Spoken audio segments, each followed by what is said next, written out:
Hello mga bibig! Welcome back sa ating bagong YouTube channel. Ito ang pinakamaingay na YouTuber sa palat ng YouTube. Ako si Kabibig, maglebak-lebak na ta with evidence na ko. Binanata ni Mayor Baste Duterte at ni Senator Rodante Marcoleta ang promotion ni General Torre bilang hipi ng PNP at si VP Sara. Pinagtawanan ang promotion ni General Torre. Si Sal Panelo, tinawag pa nga si Torre na bulldog. Yan po ang reaction ng mga kilalang politiko. Si Estrada, oo nga, si Jinggoy Estrada, nag-comment din hinggil sa promotion ni Torre. Ewan ko sa gobyernong ito, ay hindi na alam kung ano ang gagawin. Basta lang meron kang nagawang tama sa paningin ni BBM, promoted agad. Kalerge mga kabibig. So, ito yung mga video reactions ng mga kilalang politiko. VP Sara, Baste Duterte, Marcoleta, hinggil sa promotion ni General Torre. Yeah. Of course, kayo din naman kabibig, may komento din kayo kung bakit biglang na-promote si Torre. Two-star general, promoted agad. So wala nang tayo magagawa kasi sabi ni Bongbong Marcos, alam mo naman si Bongbong Marcos, kung ano ang gusto niya, mangyayari. Yan ang ginawa ni Torre. Follow orders, diba? Kahit may nasagasaan na, kahit walang due process, follow orders. Kasi baka pinapangarap ni Torre maging happy ng PNP, 'di ba? Pinilitan si Marbel. So ito kabibiga, ito yung unang komento ni Marcoleta laban kay General Torre. Ako kalirik kay mga bibig na nakatata. Unahin natin si Marcoleta before Baste. Ito. Ay, hindi yan. Yung isa. Nasaan ba yun? Ito. Naglagay siya ng PNP si Torre na naman. Kilala niyo ba si General Torre?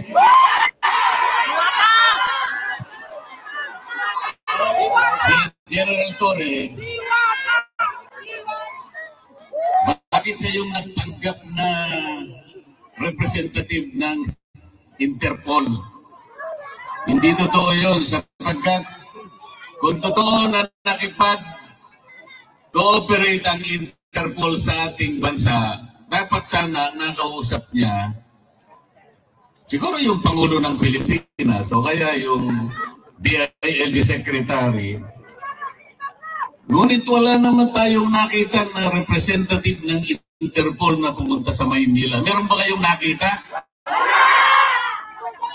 Pagkatapos nung ina-arresto si Pangulong Digong, pinakikita ni General Torre yung ganyang cellphone, yung warrant of arrest nasa cellphone. Nakakita ba kayo ng ganun?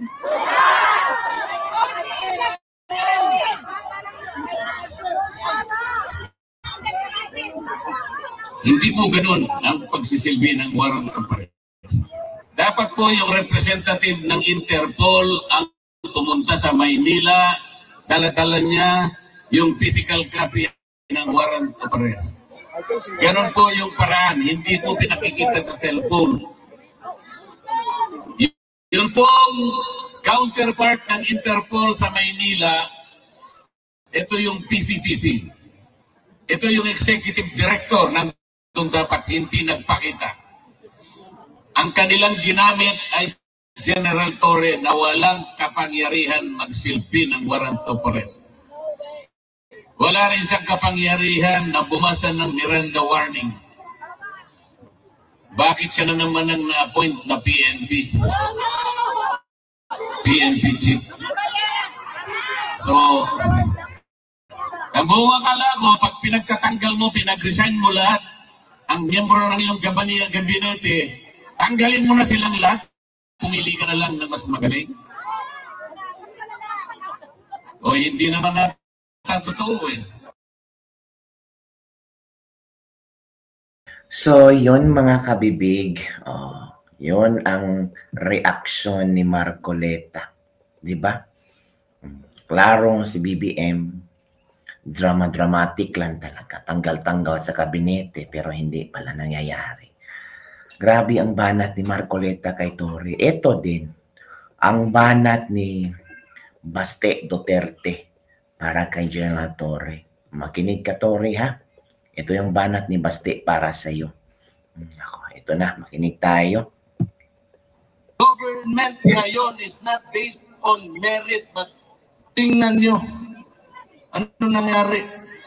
You have a chief PNP na 3 ranggo ang tinalunan para maging chief PNP. It's because this is not merit-based promotion. Pabor-pabor-based promotion eh. Diba? So, balik na ako dito. I have to face that. Kasi kung saan na po yung buhato na ng diwata, visit na ito. Lima ka, nagbenta lang ng Paris overload, sumali ng party list, naging kidnapper, naging chief PNP si Diwata.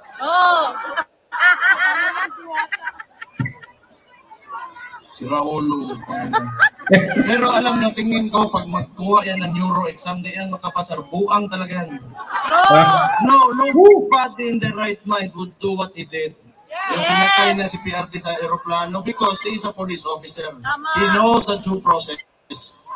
Kung nag-iisip talaga yon, kung masakto yung utak yan, tayo, baksak sa neuro yan. Sigurado ako, government ngayon is not based on...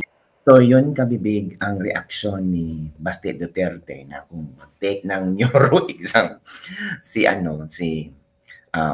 Diwata, of course, bagsak na bagsak yon. Grabe din bumanat si Baste, no? Talagang sakit to the bones. At ito din ang komento ni VP Sara hinggil sa promotion ni Torre. Feel ko talaga, no, ang ginawa ni BBM ba, parang galitin ang mga Duterte. What's your reaction to Torre's appointment as PNP? Ay, sorry. That's my reaction. Sir, next question. Tumawa si VP What's your Sara. reaction to Torre's appointment as PNP? Ay, sorry. That's my reaction. Sir, next question. Ano, grabe si VP Sara, tumawa What's your talaga. reaction to Torre's appointment as PNP? Ay, sorry. That's my reaction. Sir, next question. Hala, grabe si VP Sara, pinagtawanan si Torre, mga kabibig. Anong ngayon? So yun lang, kabibig, wala tayong magagawa kasi yun ang reaksyon ni VP Sara, yun ang pagkaintindi niya. Yun ang kachipan. Kung sabi sa'yo pa ba, oo, pinagtawanan kasi cheap. Hala, mga kabibig. Ano ang inyong reaksyon hinggil sa mga reaksyon ni na Baste Duterte, Marcoleta, at si VP Sara, pinagtawanan. Grabe mga kabibig. So yun lang mga kabibig ng ating Ladies Live Libog for today. Don't forget to like, subscribe, and share this video. At huwag mong pagtawanan ha. O tumawa ka sa promotion ni Torre. Naku, yan si Torre, warrant of arrest na walang warrant of arrest. Ano ba yun? Bye everyone. See you next time. Grabe si Torre, no? Pinagtawanan ni VP Sara. Talerking na. Natawanan din ako. Iba ang tawa ni VP Sara. Parang minamaliit niya si Torre. Naku, VP Sara, minamaliit mo si Torre. Baka ipakulong ka ni Torre or, nako, iba si Torre, VP Sara. Natatakot kaya si VP Sara kay Torre. Tumawa na nga. Bye everyone. See you next time.